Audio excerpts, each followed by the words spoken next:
'Cause you're a sky, 'cause you're a sky full of stars.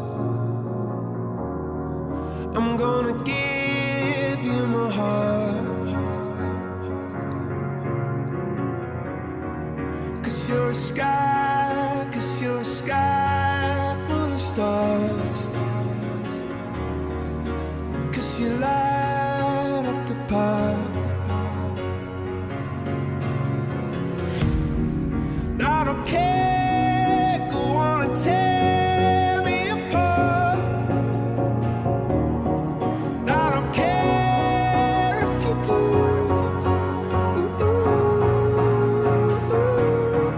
'Cause in the sky, 'cause in the sky full of stars, I think I saw you.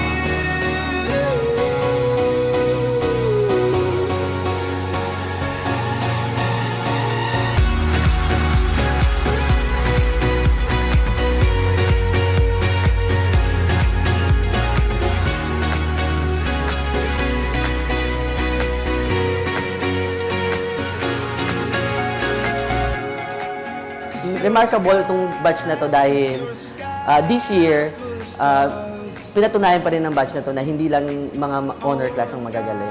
Sila yung siguro pinakamagulo. Pinakamagulo sa lahat ng batch na nahawakan ko. Pero ganun pa man, may mga ilang sweet na bata naman na talaga namang na-appreciate ka. Now, pag kami gagraduate, I always feel like I'm a father.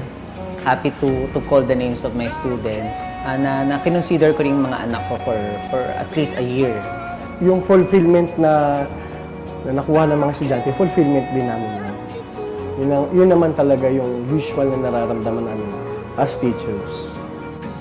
Napaka-remarkable sa kanila is madadaldal. Ayan.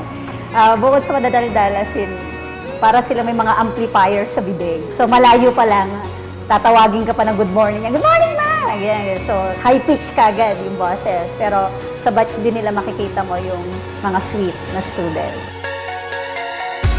Congratulations, batch 2016. Sana baunin nyo lahat ng lessons. But hindi lang lessons, pati yung values, insights, yung mga moral na naitalakay, hindi lang sa English, kundi sa lahat ng subject.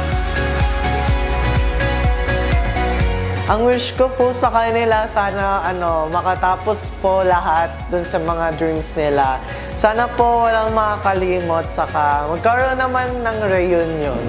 Para sa batch namin, the best kayo. Ever since talaga, as in solid. Parang sana 10 years from now, 5 years from now, pag nagkita ulit, ganun pa rin ka-solid. Sana huwag niyong makakalimutan kasi hindi ko kayo makakalimutan. Mahal na mahal ko kayo ngayon.